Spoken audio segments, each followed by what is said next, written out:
Hi guys, welcome to the Marjie Show. I am your podcast host, Marjie Gorman. I'm so excited to be here with all of you today. This is our first podcast episode. I'll be bringing you incredible guests who've been on so many journeys, they've overcome so many challenges, and from those lessons that they've learned, they're now healing so many people and changing so many lives. And I'm so honored and blessed to have Saxon and Sinclair with us here today. It's such an honor. Thank you so much for being here today. No worries. Thanks for having us. Amazing. So because it's the first podcast episode, just want to say something with all of you before we get into it. So today will be educational purposes only. We won't be diagnosing or curing any illnesses today. It will be for entertainment purposes. So yeah, thank you so much for being here. Cool. And I just want to share first before we get into it, I'm actually a speaking coach and I help online entrepreneurs and business owners with their speaking. And also now I'm a podcast host. So it's amazing to be able to bring beautiful voices on this podcast and inspiring so many people. And I'd love to know from both of you, what is something small or big that is bringing you guys joy at the moment? Not sure who wants to go first. Small or big? I think I'll go with probably small. Or you know what? Just off the top of my head, something that brings me joy often is we're very lucky to have made a difference in many people's lives with the project, the documentary that we made. We finished making it probably, I was like 3 years ago, and it's been out for a little while now. But we still get messages every week, multiple messages a week, just saying how much it touched people and how it's opened up their mind, or, you know, they've shared it with a loved one or something. And it's like, for two guys that never made a documentary before, we're not filmmakers, you know, it was a complete shot in the dark, and it just worked. And so for us is I get a lot of joy out of that. Yeah. Thank you so much for that answer. And what about you? What's bringing you joy at the moment? Well, I guess considering Sinclair went from a smaller perspective, I'll go the opposite and say a big perspective, but still touching on the documentary. So we were fortunate enough to be traveling in America recently, where the film is available on YouTube. So we could see for the first time what kind of reach it's had, and it's had over 1 million views on YouTube. Wow. And over 4,500 comments, all of which, or nearly all of which, were really positive. Wow. And talking about how it's impacted people's lives. And this has kind of opened up a brand new scope for us as to what we can achieve with further films, new projects, and it's given us the belief in ourselves to go like big picture, and not think small anymore, which, now we're looking at doing, second films and a series, and so it's exciting. Wow. There was a few people that thought we were just a couple of idiots crying on a mountain together. And they're not wrong. Some comments they're not were wrong, the nicest. We're idiots and we were crying. There's some truth to it. Yeah. But yeah, overwhelmingly, like the feedback has been really positive. So it's been awesome. Wow. Yeah. And after seeing that number, like seeing the 1 million, did you ever expect that, or? No. To be honest, I think both of us, when we finished the film, and like we paid for it ourselves, and paid probably beyond our means at the time. So like there was a big part of us going like, have we just blown like a considerable amount of money on something that no one wants to watch? Yeah. But obviously we believed in the message and still just stuck true, and finished it off, and have been rewarded with a really overwhelming response, which is cool. Wow, that's so incredible. And is there anything you'd share with others who maybe they're doing something in their life at the moment and they don't know if they're actually going to get there, but they have a vision? Like, is there anything that you would say to them? I would say do not give up hope. There is always hope. And, I think it's very easy in the world we live in, with a lot of the negative things going on, particularly in the health space, people getting more and more sick, and, a lot of people are being told that there's nothing that can be done by Western standards, by conventional standards. Despite what you may hear or what advice you've been given or what diagnosis you've been given, do not ever give up hope, because there is always hope. I love that. Also, like you said before, it's like, you're going to edit it yourself. You're going to do, it's like just start, like just get started. We didn't know what we were doing at the beginning of the documentary. Like we were lucky in a sense because I was working for an actor, like celebrity at the time, and his assistant had worked on a lot of documentaries, like big documentaries. It was actually her idea for us to make it into a documentary. Wow. Once I told her the story, and I was like, what do you mean make a documentary? Like we've never even thought about making a film. Like where would I even start? She's like, don't worry, I'll help you. Helped us write like a story arc, and basically just said, just start one foot after the other. And sure enough, like, we definitely had a lot of hurdles we had to jump and a lot of challenges we had to overcome, but you just do it. Like the challenge comes up, you all right, figure it out, and then you move on to the next. And sure enough, like around the corner is another one and another one. But as you do it, this thing starts to come to life. And I remember the first time we saw the trailer, I was in Portland at the time and I was with Lindsay, who was the assistant that I worked with. And we went up there to work with a friend of hers, an editor, and he literally did it like in front of us in about an hour. And like at least he did half of it. And then he showed it to us and I was like, whoa, like that was the first time I'd seen all the footage that we'd spent years creating, the farce and everything. And he put it into about like 30 seconds. And I was like, that is sick. Like it looked so good. Like, and from then on, I was like, this is going to be something like, So you just keep going. I guess another message to like any aspiring filmmakers who maybe are watching this, you'd be surprised by how much things come together at the end. You know, like we made this documentary and like for a large portion of us editing and putting together, I'm like, man, like, I don't know if this is going to be any good. And then all of a sudden you tighten it up, you add music and you get that like kind of final piece of the puzzle, and all of a sudden it comes together and just, the documentary really took shape in the last 10-15% of the editing process.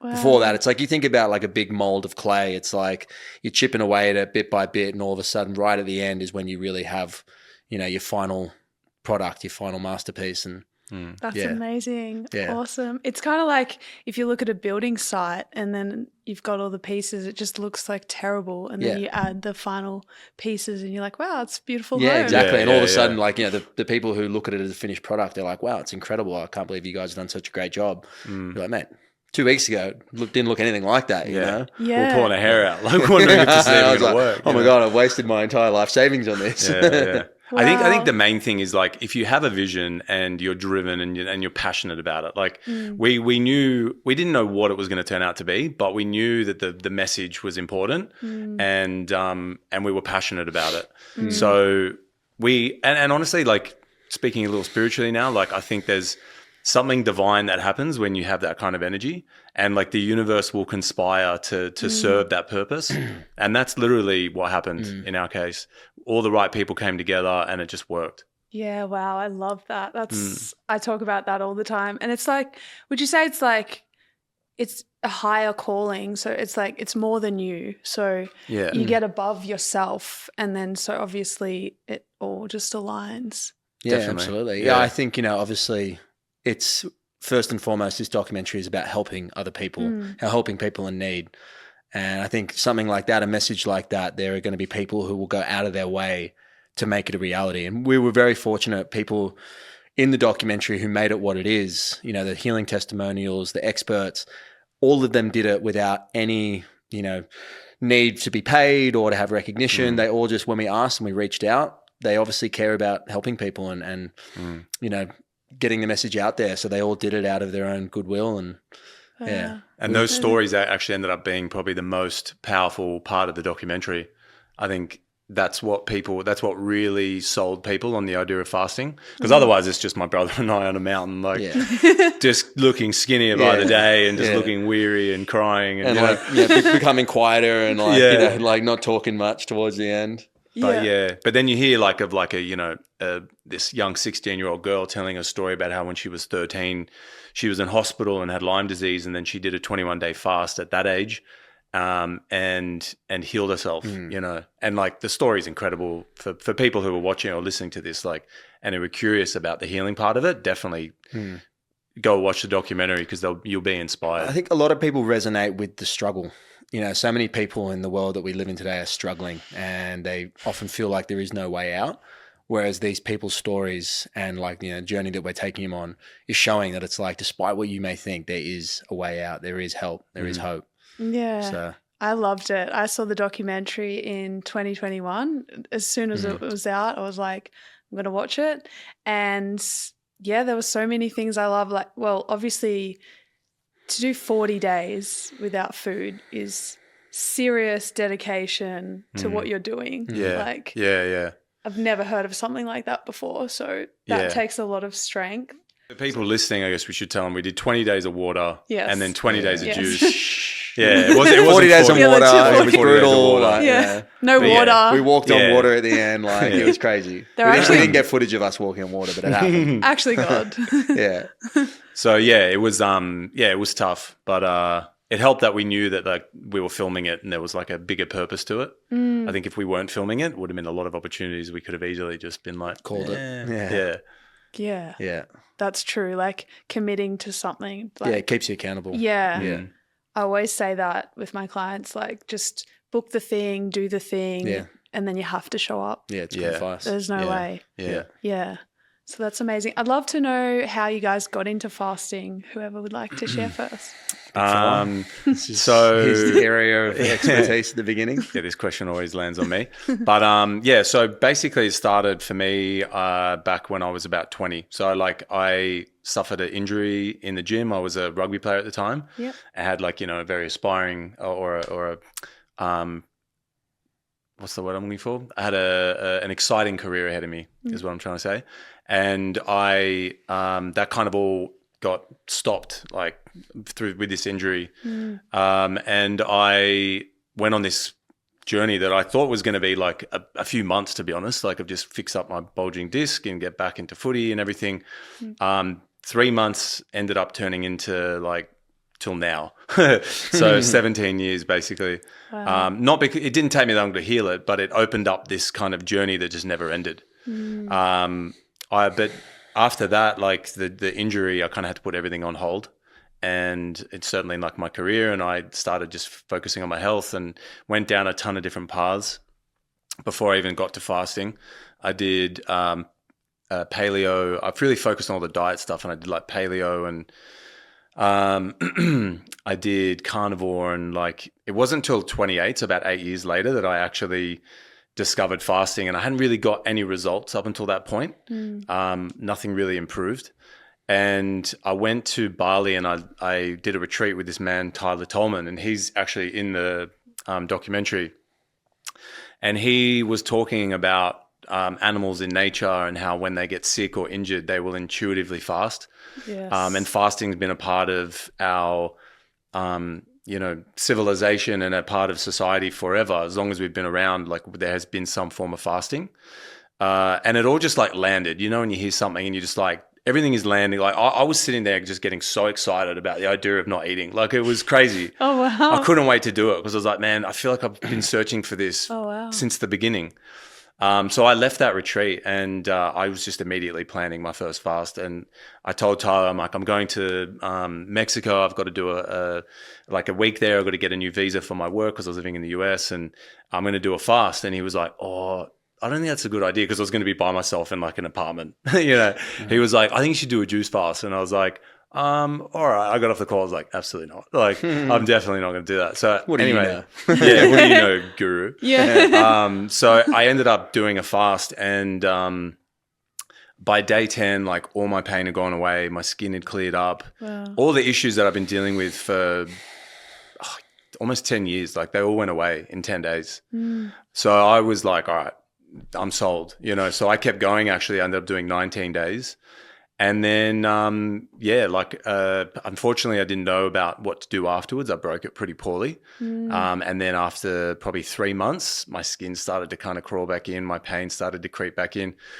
So I planned to do another fast the year later. And that's when I spoke to the big fella and said, do you want to join me, mate? I'm the big fella, just as you can see.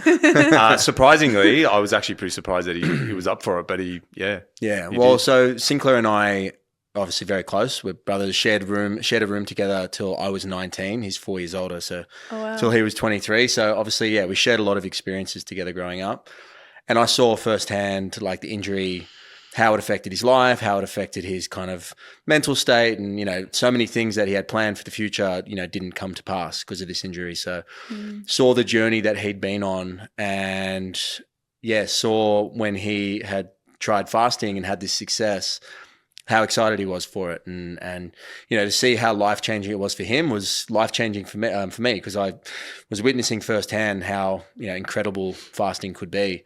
So it was enough for me to start to learn a little bit about it on my own. I started with some smaller ones, like 3 days on water, did a 7-day juice fast, 5 days.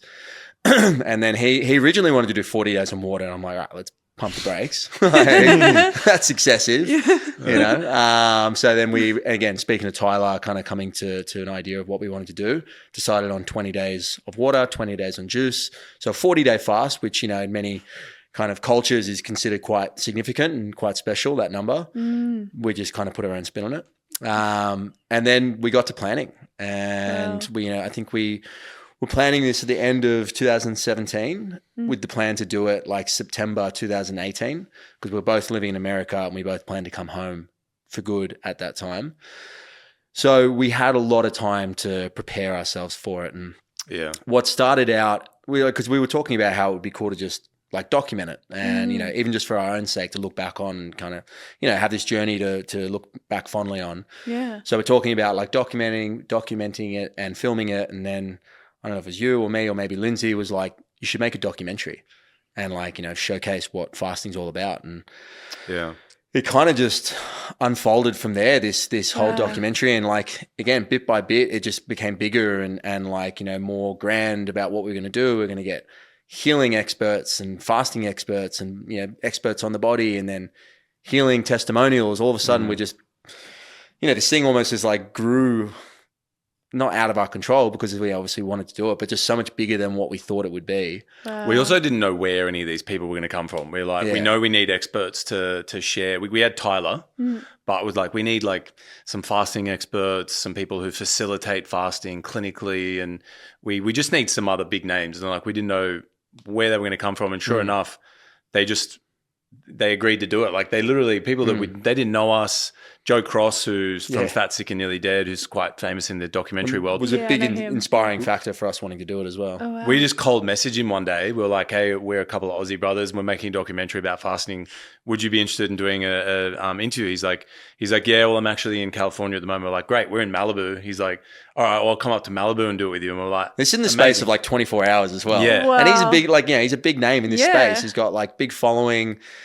Could very, you know, no one would care if he, you know, we wouldn't blame him if he was just like, man, no offense, but you guys are nobodies. Like, you know, I'm not going to go out of my way to help you. But within 24 hours, replied. We had a date booked for the interview, you know. And he helped us so much. Joe, if you're watching this, you're an absolute champion. He helped us so much in the back end with getting this to distributors and stuff. So again, talking about how if the message is strong and it's going to help people, people will go out of their way. You know, good people, they'll do what they can to help you on your journey. That's so true. Yeah. I've seen that time and time again with so many people who, like, they see in others maybe their younger self. Like, maybe he saw himself in you guys and was like, wow, this is amazing. Like, I want to help out. I think it's like the pay it forward type of thing. Because it's like, I know if I speak for both of us to think when, like, if someone was to come and ask us to do a podcast like this, or like, you know, help someone with a documentary, we would jump at the chance. Because we had people that helped us at the beginning stages. So that's beautiful. Thanks for sharing that. That's amazing.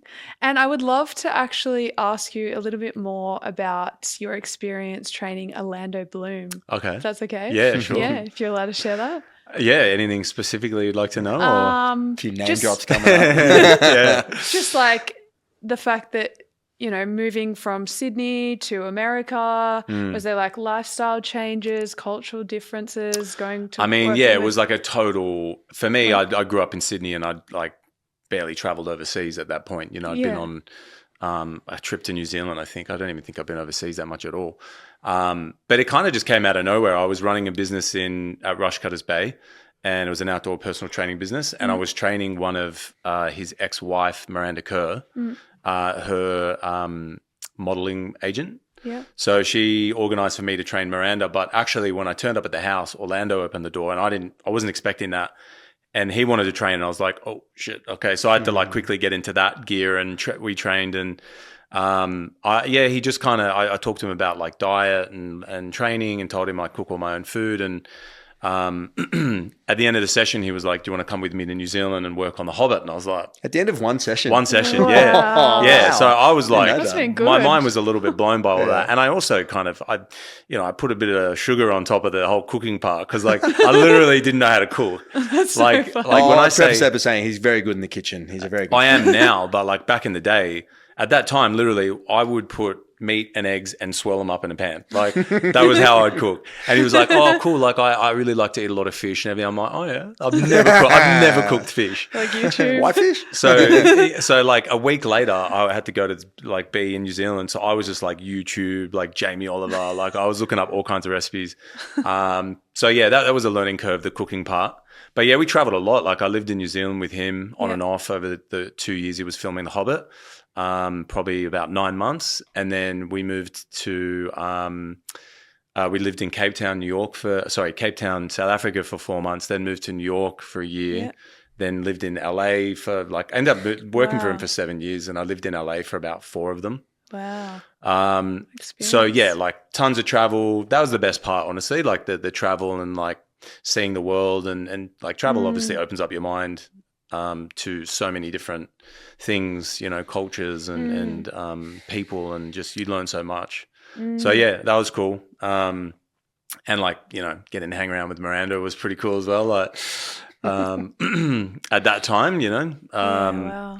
Booked a few red carpets as well. Yeah, I got to go to a few like red carpet events for The Hobbit, which was fun. It's funny because people think it was like, oh, you must be like flying private jets, like doing red carpet events all the time. I was like, mate, I fry up eggs and like, my mum got cooking brekkie for Orlando. Get yelled at. Yeah.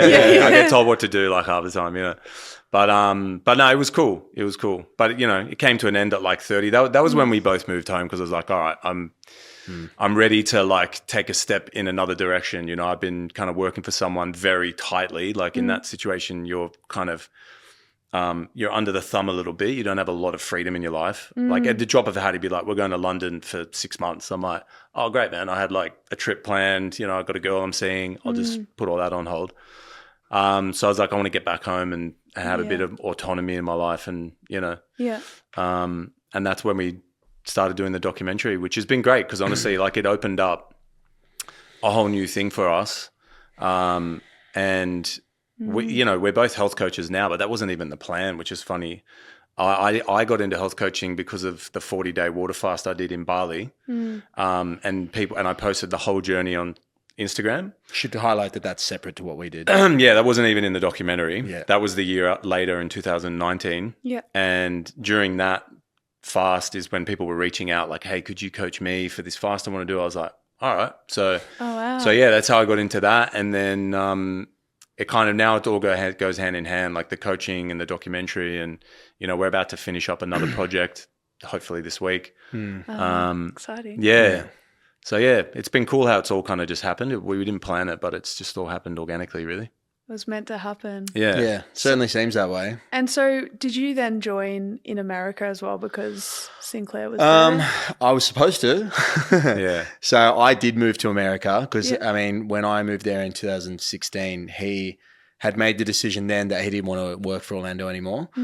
He wanted to do his own thing. He was going to set up this, bone broth business over in LA.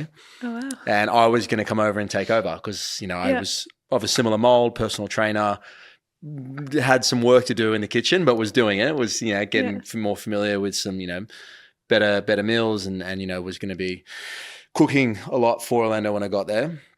Had my visa sorted, got my, finished my uni degree so I could get my visa. Everything was in place. And then 2 weeks before I moved there, I get this message from Sinclair. He's like, hey, I'm not leaving anymore. So you don't have a job, but he's going to let you have your visa. So I'd still had a visa to go there, but with no work. So I moved over there. I did a couple of jobs. I did a little bit of work for him, just, weekends and stuff. We'd go over and cook him food. But I didn't have much to do with Orlando. Rather, I got a job at a pub. As you do. Classic, I was working as a bouncer, funnily enough. And from health to alcohol. Yeah, exactly. Just kicking out, drunk idiots. And oh, wow. also letting him in. It's funny, like, you know, it's like, you know, I think the culture is very different over here. Like, you know, in Australia, you guys would know, it's like, you know, they're very, like the bouncers can have these big power trips where, you know, you walk up, you know, and they'll be like, you know, how many drinks you had, and they won't let you in. And I used to get that a lot when I was younger. So that was always on my mind, working on the door. It's completely irrelevant, by the way. It's a funny story. So I'd be sitting on the door at it was this British pub in Santa Monica in LA. Yeah. And so many drunk idiots would walk up, friendly enough, but like probably too drunk to come in. And I was like, you know what? I know what it's like to be drunk and not get let in. So I'm like, get on in here. Yeah. So, you know, I may have been the reason for some, you know, drunk commotion happening inside the bar because I didn't do my job well enough. But I was working the door at a pub, you know, as a bouncer with zero experience in any of that stuff. So it's their fault for giving you the job. Yeah, exactly. It's like there was zero like vetting of what my resume was. Well, that's funny because you were just talking before about helping a hand, like handing. How do you say it? Whatever. Paying it forward. Yeah, paying it forward. Yeah, but you exactly. were doing that, but like in a weird way. Yeah. I was helping, you know, drunk people who just want one more drink and who are not being allowed that drink. Yeah. I was giving them what they needed. Yeah. Balance. Yeah, exactly. In life. Got to bring balance. I'm not letting aggressive people in. You know, they're friendly drunks. And, you know, I gauge that on their, you know, stumbling walk to the door. Oh, that's so funny. Thanks for sharing that. No, that's a all good right. story. Yeah, it was fun. Well, then I did that for 6 months, and then I ended up living in Chicago, where I got a job as a personal trainer. Yeah, wow. And that ended up being a little bit more aligned with what I was doing. And then at the end of that year and a half, Sinclair and I was just thinking, like, I would come home from like a day's work, and Sax would just be like sitting there just like playing video because he had nothing else to do, so he'd just be playing video games and watching TV and everything's like making the most of my, like, you know, overseas, you know, life-changing holiday or life-changing trip. But it was partly my fault because I told him to come over there and, you know, promised him, like, you know, some work with Orlando, and I was like, all right, great, you're going to be a celebrity trainer, and instead he was just playing heaps of Sony and playing Grand Theft Auto and, you know, just killing people and stuff. That's so funny. But are you glad you went to America? Yeah, absolutely. Yeah. It ended up working out the best. And, like, you know, it's not like I didn't have work. I found work. It's just they don't pay very well on the door. Yeah, you're getting paid like $15 an hour to do like a 6 or 7 hour shift till 2 a.m. Like, you know, and then expecting to pay rent and groceries and all that stuff. So yeah, it didn't really end up working out. But we kind of talked about before, everything serves a purpose. There's a reason why all these things are happening. It ended up taking me to Chicago, you know, learned lots about the body there through doing this personal training job. Sinclair and I, if I'd stayed there and, you know, we hadn't gone down that path, we probably never would have done this documentary, you know? Wow. I think it had to all happen to lead us to where we are today. And I think, you know, speak for Sinclair and I, like, we're both very happy with where our lives are at, what we do for work. You know, we're both passionate about what we do and can honestly say that we're making a difference with what we're doing. And yeah, not everybody can say that. So I love that. That's amazing. And yeah, I just want to say for everyone who's watching, if you're in a place in your life where maybe you're not really happy where you are, or maybe you're playing video games, and that's just a joke.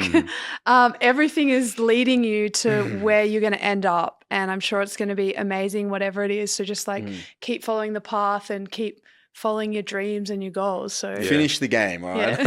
Whatever you do, finish the level. Do not give up on the level. Yeah. That's actually good. Buy more games. Quit your job. Yeah. Literally. Did you want to say something? No, not really. Like, no, I think we covered the sort of America part, but yeah. So that's kind of it with the Orlandos. I mean, there's loads of stories. I could tell you heaps of stories about but fun stuff. Yeah, it's not really the podcast for that. You have like an NDA for that, like a no. Just pure trust, blind trust, blind faith. Did you not have to ever send like a non-disclosure? No, I didn't actually. But what's crazy is, so 7 years I worked for him, I never signed an NDA. I think he just trusted me. Like, he knew I came from a good, wholesome family, whatever, and he trusted me. Or maybe that's just how he rolls. But the day, because he started dating Katy Perry towards the end of the time we worked together, and like literally the day I turned up to her place, the first time, I didn't even get into the house before I signed an NDA. Like, they literally handed it to me as I got out of the car. Wow. So like they had their everything, you know, buttoned up and sealed. Yeah. which he probably should have. Like 100%. Considering, I mean, not that we're going to tell the stories on this podcast, but there are definitely stories from like, you know, that you've told me where like, you know, you got up to not no good, but like, you know, some cool, they're fun stories, cool celebrity stories that Yeah. if you sell them to a paper, like, you know, I'm sure there'd be some interest. Yeah, yeah. Luckily, he's a good guy. Lucky you're a good guy. Yeah. He I'll just tell you tells, afterwards. he just tells his family. Not That's all. recording. That's awesome. Love that. And I'd love to ask, what's been like the best healing story that you guys have, like from one of your clients? Maybe you both want to share. That's a good question. No one's asked us that. Yeah, okay. Let me have a think. Well, while he's Take your thinking, time. I actually was talking about this today with a client. So I worked with a lady about 2 years ago, and she had stage 4 cancer. She had cancer in her thyroid, in her lymph nodes, like the axillary lymph nodes under the armpits. She had it in her lungs, and I would say like multiple other parts of the body. Like it had spread throughout her body. Yeah. She had chemotherapy twice, and she came to me to do some fasting. And I knew I'd worked with people who'd done chemotherapy before, and I was like, I knew she was going to have a tough time, because when you're fasting, you're going through major detoxification. And if you've got chemotherapy in your body, that's got to come out. And that stuff is really, really hot. It's really acidic, and it's going to be really uncomfortable on the way out, as it is on the way in, and it's all kinds of hell in general. But she had a really tough time, but she was just an absolute warrior, and just did 28 days of just water. And then I got a message from her like about 3 or 6 months later, and hadn't heard from her in a little while. So I was like, I didn't really know like how she'd gone, or like, you know, even if she'd had tests done or whatever. And anyway, I got a message from her, and it said, okay, results are in. Do you want to know? I'm like, 100%. Like, tell me, you know. And she said, cancer in the neck, in the thyroid, gone. Cancer in the axillary lymph nodes, gone. Wow. All cancer is gone except for a tiny little bit in the lungs that's still there. Wow. You know, so like, absolutely over the moon to get that message out of nowhere. Like that is, you know, you that's why you do the job, you know, basically.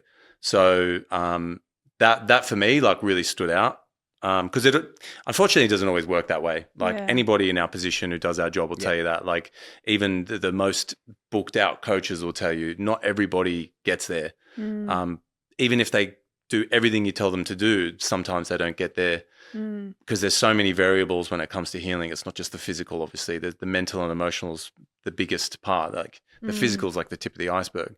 Yeah. So yeah, when you do get there with a client and you've been riding their journey the whole way, it's the best feeling. Like it's so good. Yeah, really gets you out of bed.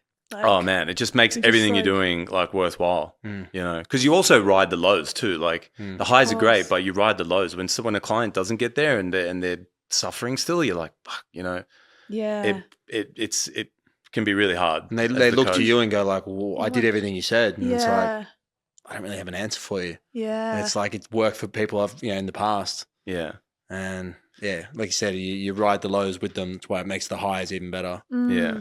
Well, and sometimes people aren't willing to do everything you tell them to do as well. Like they can't drink the water, they don't want to go the distance, and they pull out early, or they're like mentally and emotionally they're just totally out of balance the whole way, and they're in fear and survival. And it's like, you know, some things are just out of your control as a coach. Like the people we're coaching, they're on the other side of the world most of the time. We don't have the luxury of being able to coach people up front in person, because we don't have a retreat like that. But, you know, a lot of people can't afford to do that anyway. So kind of our service is a necessity for a lot of people. But yeah, some things are out of your control, and some people don't get there in the end. And it's like, that's hard. Yeah. It's hard to deal with. Yeah. Especially when they have serious health issues. And you thought you could help, and they're coming to you like, my life is in your hands. Like I'm putting my future, my survival, my safety in your hands. It's like anybody would take that on, but I think Sax and I are very like, we're empathetic in that way. So like you really take on that responsibility. It's more than just like a business for us. It's more than like, and I say that with complete sincerity, it's like it's more than just a way in which to, make a living. It's like these people, like Sinclair said, are coming to you and like they want help. They're at like their wits' end. They've tried everything. They're like, help me live in some situations. People are at like dire straits, and yeah, like you can't help but really take on their energy, their fear, and their I guess uncertainty with what's going to happen. Yeah, it can be challenging. for Definitely. sure. And touching on what you just said, you actually helped my mum so much. I haven't told you Okay. this. I remember having a call with her. Yeah, I think that was a year ago, maybe. Yeah, about that. Yeah, I was living up in Avoca at the time. Yeah, and Okay. she was at a terrible place. As you know, you spoke to her on the phone, and forgot about that.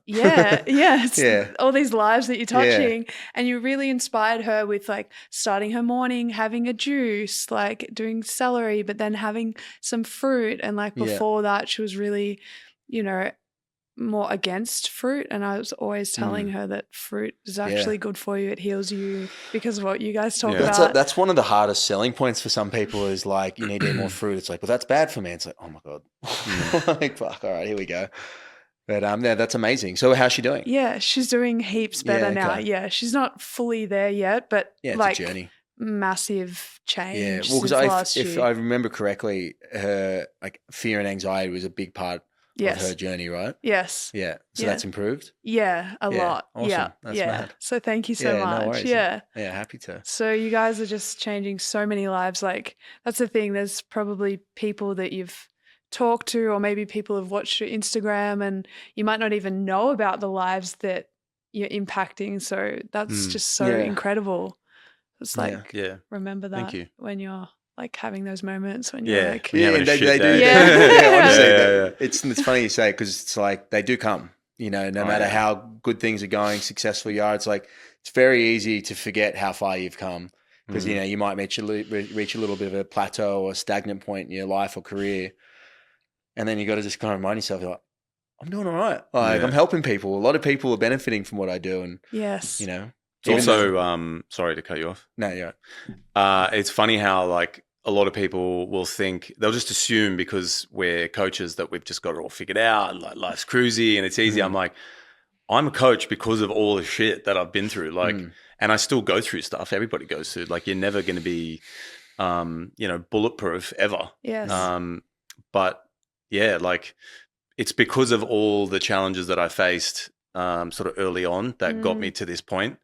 And yeah, like I think if there's one thing I've learned now more than anything, for a while, like I really neglected like the mental and emotional part of healing and of just what it is to be human. And that has been something I've focused more on in the last sort of 3 years than anything. Because I realized like I said before, like the physical for me is kind of the tip of the iceberg. It's the mental and emotional stuff, the inner stuff that really is what is driving most people's behaviors, causing a lot of the issues that they're dealing with. A lot of the physical issues that people are dealing with are caused by the mental and emotional trauma that they're stuck in and the survival mode that they're stuck in.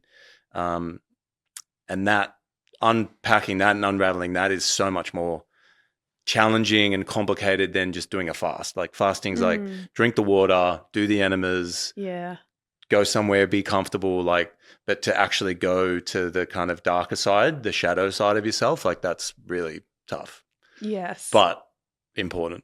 Definitely. Very important. Because then you don't have the crutch of food that a lot of people use. Like they feel a certain emotion and then absolutely. I've definitely experienced that in the past, and doing fasting over the last 10 years, like I've tried it, like I don't do it every day, but bringing it into my life as just a part of my life, it's helped me heal so much with like the emotional connection to food, like being like, oh, am I feeling something right now? Or do I grab this food just because I feel this way? And then being okay to like actually just feel your emotions. Yeah. And have you guys, did you experience that when you first started fasting? Like notice maybe sort of like if food had an emotional control over you in any way, like at the beginning? Yeah, I think it's 100%. Probably one of the things you learn most quickly during a fast, especially if you do anything longer than probably 3 days on just water. you learn about your relationship with food, and the main reasons you eat for the majority of people are often nothing to do with like nutrition or like nourishment or like, sustaining your body, but rather it's like because you're bored, you're unhappy, you're anxious, you name it, whatever emotion it is, it's usually a more negative, kind of emotion that will trigger you to eat that way. Because people don't like to feel that way. People don't like to feel negative, and they'll do anything they can to distract themselves from it. Food probably being number one, but not the only one. Obviously, things like alcohol. Yeah. I even would include. I often include exercise in that list. Yeah. Exercise is a wonderful thing and so important. But it's like if you are like training to silence the voices in your head, and that's the only way you can do it, then you're not solving that problem. You're just putting a Band-Aid on. Yeah, you're putting a Band-Aid on it. Yeah. But it's a good Band-Aid. Yeah. Like you'd rather that Band-Aid than like you heroin. look good. But you look shredded. You look good. Yeah, exactly. You look shredded, but there's heaps going on up here. That's so true. Yeah, food is definitely, I would say, the main one. Like I again, with my clients, always use the example when I'm kind of covering this topic. I'm like, I could find you off the top of my head like 10 romantic comedies where people are heartbroken or they're upset and they're just surrounded by like ice cream tubs and chip wrappers and pizza boxes, because it's like they're just eating their emotions. They're trying to like do whatever they can to not feel that heartbreak or that sadness. And food is one of the best ways to do that, but obviously it comes with a price. So true. And even like when you're a child, I don't know if you guys experienced that, but like you see maybe a lot of parents giving food to their children when they're upset, like rather than shut up. Literally. Stop crying, you're annoying me. Yeah. Eat this. So then you're right though. Like that's literally where it's coming from. Yeah. In a big way. Like children are being taught to like soothe with food. Yeah. Instead of self-soothe and self-regulate. Yeah. Yeah, it's huge. Like after my first fast, because I didn't have much of a plan, I didn't really know what I was going to do afterwards. I knew I was going to eat some fruit or whatever. What I had no idea, had not anticipated, because it was my first time doing it, was how drawn and addicted to food I had become.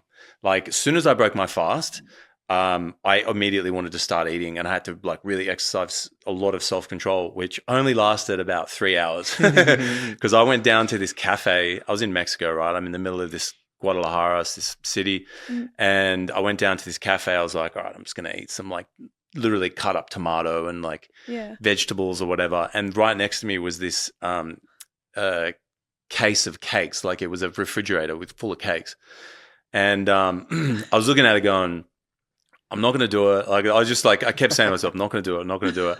I lasted probably like an hour. And then eventually I ordered this almond cake, and it was pretty solid, but like it was nut. It was basically made of nuts, and nuts are the worst thing I've come to learn that you can eat after a fast, because they're so dense and hard to break down. High fat, high protein. I can imagine the feeling. So, and I hadn't eaten in 3 weeks, right? So like I ate about half of this cake, and then all of a sudden it felt like someone had just like punched me in the gut and then was like wringing out my stomach. And I was in so much pain, and I thought, I need to get back to my apartment. I got to get away from this cake.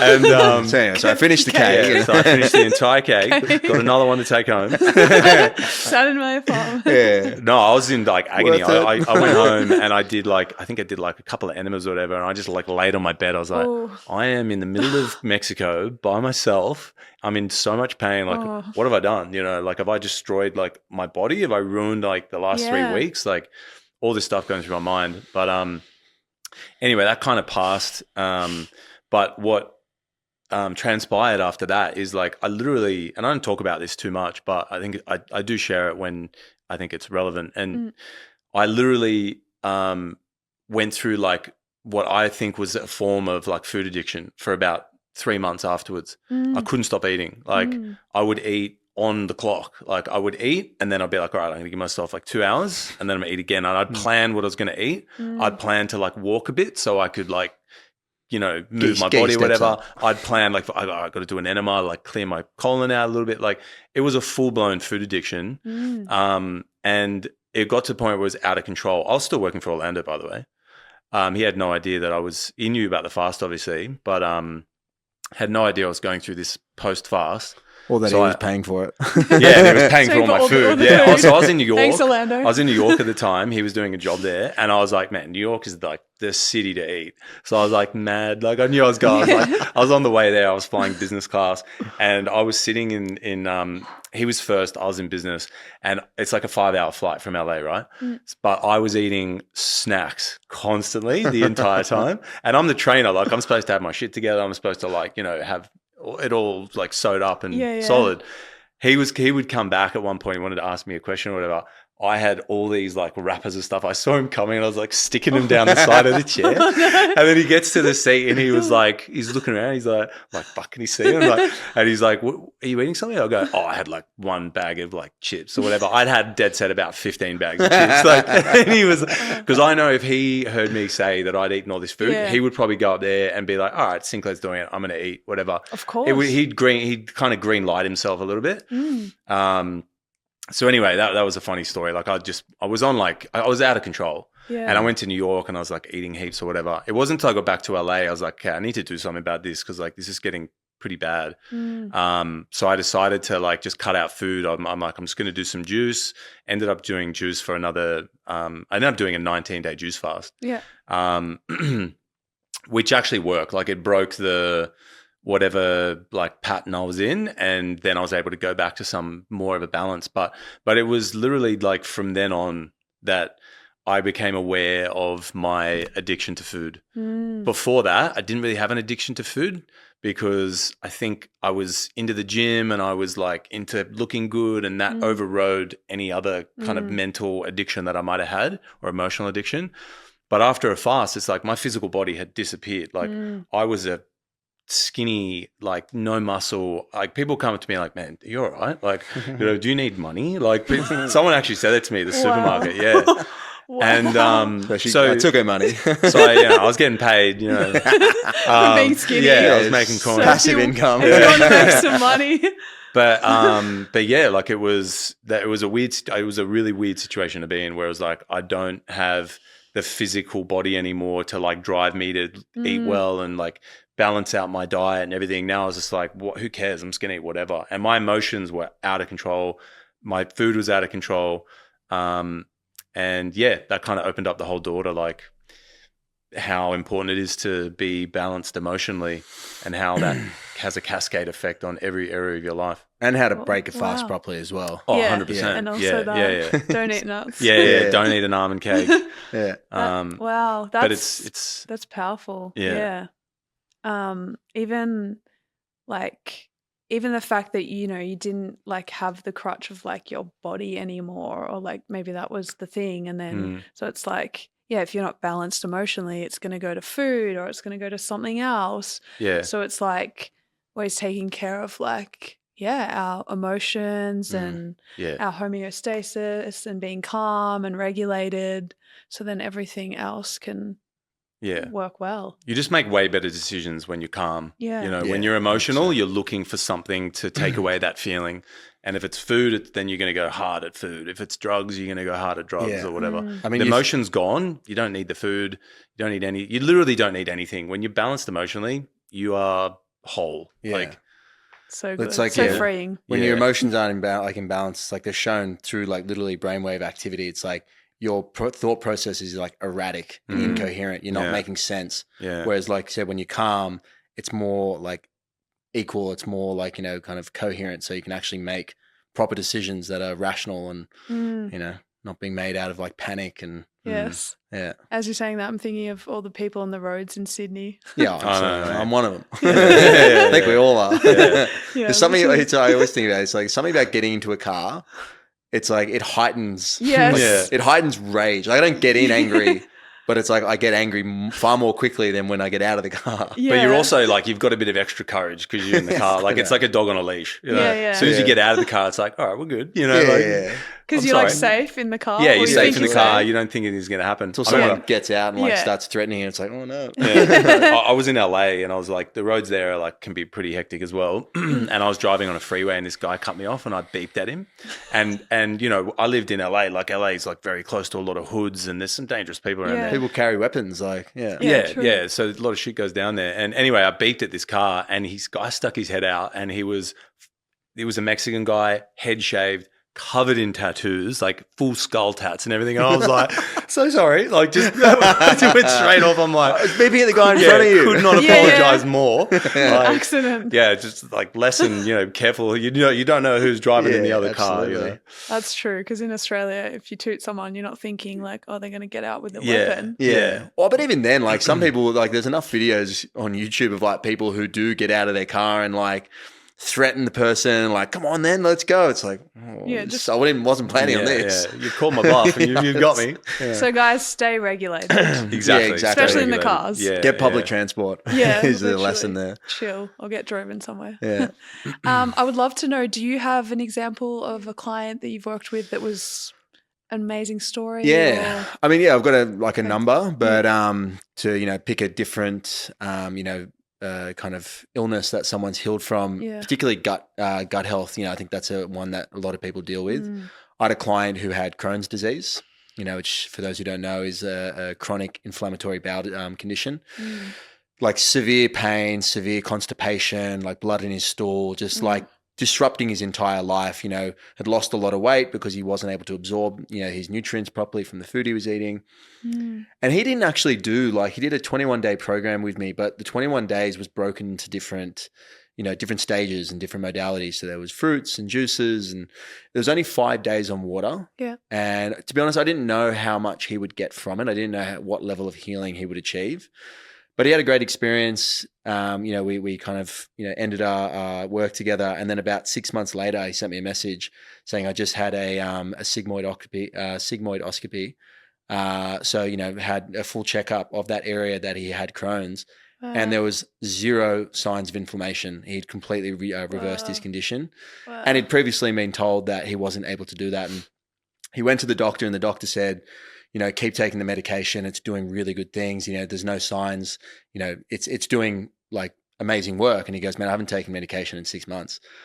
And then the doctor was like stumped. And what not bothered me, but I just found amazing was the doctor didn't ask him what he'd done. He'd had this complete reversal of his condition. He'd previously been told he wouldn't be able to reverse. And he's just been told that the medicine did nothing. In fact, he'd stopped taking it. And then no question of like, hey, what'd you do? Like, maybe I'd be able to have similar success with a client in the future. But Crohn's disease is something a lot of people deal with. And, I've previously talked about on our social media, and people blew up about it. Like, you can't reverse Crohn's. It's lifetime of suffering. And, people, when we have made these comments on our social media, talking about people we've healed, some people like jump down our throats and be like, it's like they identify so much with their illness that if someone comes along, particularly people like us who don't have formal qualifications, conventional degrees, they'll come along and they'll see us come along saying, hey, you can reverse this, you can heal your body. It's like they feel personally attacked, that all the suffering that they've gone through has been in vain. And they don't want to hear it, which is crazy to me. It's like, well, they identify with it as well. That's like, what I mean. Yeah, you're challenging like their identity, their core belief when you say those kind of things, and which never made sense to me. It's like I was always from the get-go like, I am never going to accept like this condition I'm in. I'm never going to accept my injuries. I'm never going to just, all right, you're just going to live with them. Like I remember the first time I went to the doctor for like dermatitis, and he was like, "Oh well, like it's a incurable thing. I'll give you some cream to manage it." And they give you a topical steroid cream typically for those kind of things. Made it 10 times worse. And how old were you? Like 15? Yeah, I was like 16. Yeah. To be told at 16, you're going to spend the rest of your life with bad skin. Yeah. By a guy that didn't look particularly healthy. So it's like, anyway, like that's when I really probably that's when it kind of started for me. But then the big red pill came when I think I learned about detoxification and fasting and the medical system, and that's a whole other thing. Yeah, well, I think, and again, we don't have to dive into it, but the big red pill for me was when I kind of like connected the dots of like, all right, the same people who are telling me I can't get better are the people who are profiting from my sickness. Yeah. It's like, and not to say all the doctors out there are like, con artists or anything like that. They're obviously educated in their care and they are helping people. But to say that, no one can get better from certain conditions, I don't think anyone has the power to say that. Yeah. And they're also not helping people actually get better. Like you can safely say that they're not actually helping people heal. And that's unfortunate because that's ultimately what everybody wants. Yeah. They're going to the hospital or the doctor to find a cure and healing long term. And they don't actually offer that. And it's they actually tell you that up front. They're like, we don't offer, or we don't have a cure for that, but take this medication and the medication will fix the symptom. But it's like the symptom is not the problem. The symptom What's causing the symptom? Yeah, the symptom is a result of the problem. And the underlying problem is pretty much the same across the board for people. It's like their body's out of balance physically, chemically, mentally, emotionally. You bring it back into balance, which it's designed to do. And all of a sudden the symptoms just start fading away. One by one, it's like you peel back the layers and things just start to get better. Like if you've been dealing with something for a long time, it's going to take a little bit longer, most likely. Yeah. But the body is designed to heal and regenerate. Well, yeah, I mean, touching on that, you see it every day. It's like if you cut your hand open, burn your skin, break a bone, obviously that's more kind of acute issues. Your body will immediately get to work. Even if you break like your body femur, like the biggest bone in the body, like your body will get to work fixing that problem immediately. It'll register there's a problem. But what I always think of is like when it comes to chronic sickness, you can't heal chronic sickness in the same environment that made you chronically sick.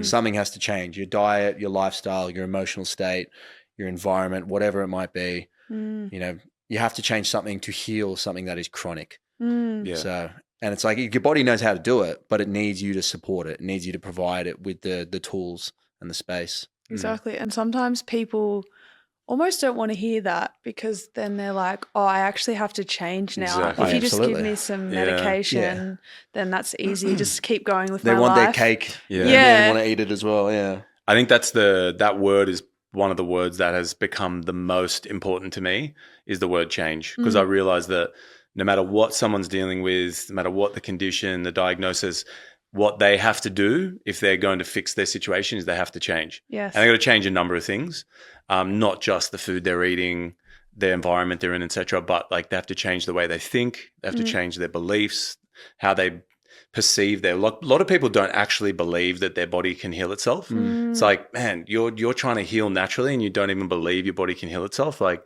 well, start there, overcome that, change that belief, overcome the fear that you have. Yeah. Like I talk to my clients all the time I probably talk more about like the mindset and emotional stuff I do about anything else now, because I realize that so many people I work with are coming to me with such deep fear of a number of things, but typically of like their condition and like their body. Like they fear their body, yet they are asking their body to heal itself.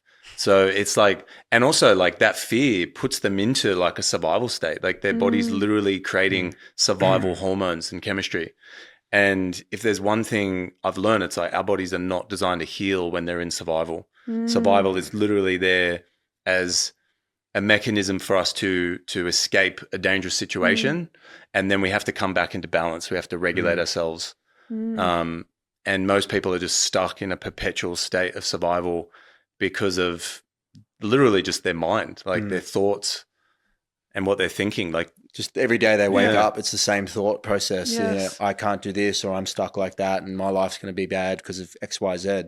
If you tell yourself that every morning, which I think a lot of people do, it's like, of course, that energy moving through you is going to put you into that survival state because it feels like it can't do anything else. Exactly. And even if you don't believe if you don't believe you can't heal, then that might happen. But if you believe you can heal and you like have those thoughts of like, I know if I start to feel, I don't even like to say I'm sick. Like, I don't even want to say that. I'm just like, I'm healing. Like, thank you to my body. Thank you to my cells. Yeah. And it's so Well, powerful. that's like you literally majority of the time when people are sick, we've like completely misconstrued or misunderstood, like intentionally or not, what sickness is. Like people think diarrhea, like throwing up, nausea, like that's sickness. It's like that's your body clearing out the sickness. That's the body clearing out what is actually making it unwell. And yet we take all this medication to stop us doing that.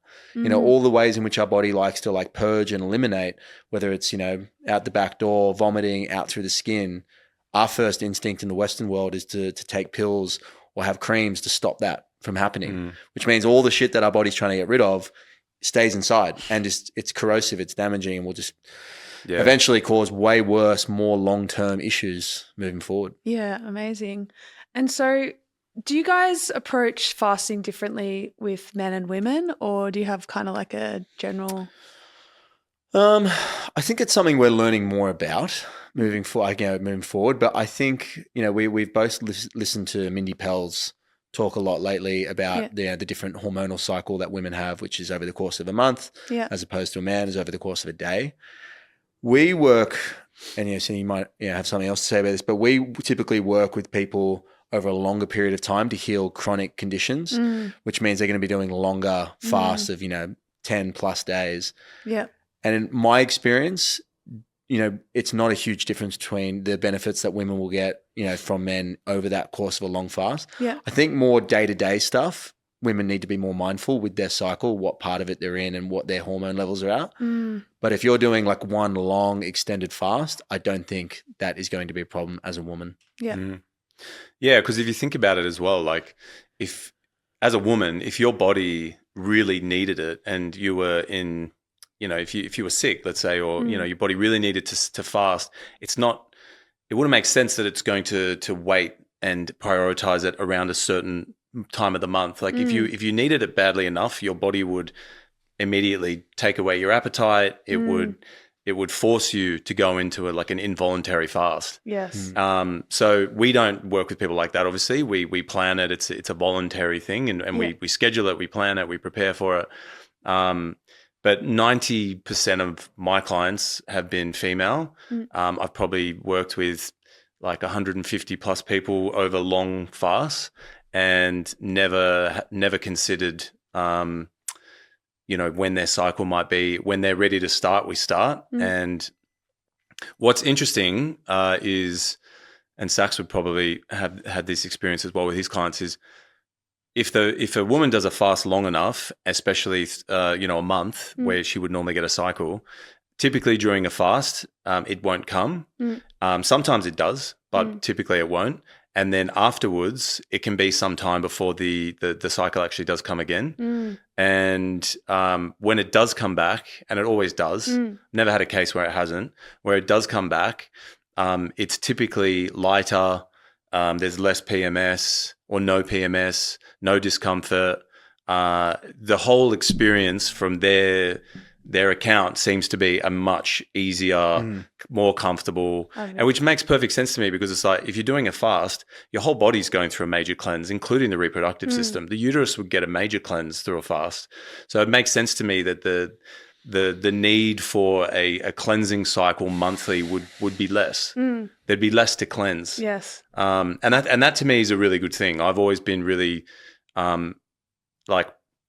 happily pleased with the outcome after a fast when a woman tells me that her period has been more comfortable and it's been an easier process. I've had women during their fast who have had their cycle and who typically have had more painful and heavier bleeds have talked about how it's way more comfortable, as Sinclair said, way more comfortable, almost next to no pain when it's typically very painful, and much lighter and less heavy flow. It's so good because I've definitely experienced that where I've had no pain and it's easy and it's great. And a lot of women will tell me that their periods are painful. Yeah. And I say to them all the time, I don't believe that that's normal. No. We're not here to be suffering, but it's everything's so normalized to be in pain. Yeah. So I'd just like to ask you guys, just before we wrap up, what are you guys working on at the moment? Maybe you can share, or maybe you can't. Up to you guys. Yeah, we should definitely share. We're working on a second documentary. It's another fasting documentary. It's Saxon and I. We go to Bali. We fast at a hub there. It's Tyler Tolman's hub. Yeah. And we do a smaller fast. It's 7 days. Doesn't have the same kind of dramatic storyline. Yeah, exactly. Are they going to survive? Are they going to eat each other on the mountain? But it's still, it's it's better in a sense because it's taken all the things that we've learned over the last however many years. It's been a long time since we made the documentary. We started in 2018, right? So it's been a while, and everything that we've learned from then to now, we have put into that documentary. So I think it's, in that sense, it offers a lot. And it's kind of highlighting the best way to do it. Like, some of the best things you learn from fasting are, often how not to do it. And like that one we did in the documentary, we fasted out and, this mountaintop, and it was wonderful and it was aesthetically very beautiful, but also not the best way to do it. It was cold, windy, dealing with bugs, we're sleeping in a tent. Would never do that again, ever. And I don't recommend anyone do it that way because it just makes life harder than it needs to be. Whereas this one we're doing now, we've gone to this hub where we have like all the creature comforts. You have daily healing protocols, modalities like massage and reflexology, and where our goal with this current one is to show the best way to do it to get the most out of your fasting experience. So it's almost a bit more educational. Still got the story and still got to get to follow us on our journey, but this one's less about like the kind of mystery of us doing it for the first time and going on the mountain. So there's a lot more to learn, I would say, in this one on how best to do it. Amazing. And where can everyone go and watch your documentary if they want to go and watch it? So here in Australia, it's on Apple is where you'll find it. We're talking about the first one. So the first one is on Apple here in Australia. If you're watching this from the other side of the world, again, in America, you can find it on YouTube or Prime Video, Amazon Prime. And then I'm not sure around the rest of the world. Well, UK, it's on Prime.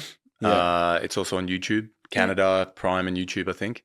And then it's funny, we don't even know because the distribution company don't even tell us half the time. So that's okay. like, we pretty much just signed over control try YouTube, try Amazon, try Apple. Type it into Google. Exactly. Type it into Google. Amazing. And how can everyone go and support you guys? Because you guys are doing amazing work, healing so many lives. So how can the community give back to you? Buy us a beer at the pub. You know what my account details are. Send me lots of money now. You can follow us on social media and just give us your support there. Words of encouragement. Fasting the Healer Within on Instagram is our main way in which we communicate with everybody. And just we try and answer as many questions as we can. We're always happy to give advice, no charge. Unless you obviously want to do some work together, in which case it's a different story. But follow us on there. Give us some words of encouragement. We love to chat with as many people as possible. So amazing. Love it. Thank you. And is there any final words you guys would like to share with everyone? No, this has been really enjoyable actually. It's been very different to the other ones we've done. This one's been a lot more flowy and a bit more cool. humorous. You had some really cool questions that were unique. It was good. Thank you. Yeah, I really enjoyed it. I think our parting words are follow Marjie. Exactly. She will lead you to the promised land. Thank you so much. The up and coming podcast. It's the next big thing. Yes. Thank you so much. Amazing.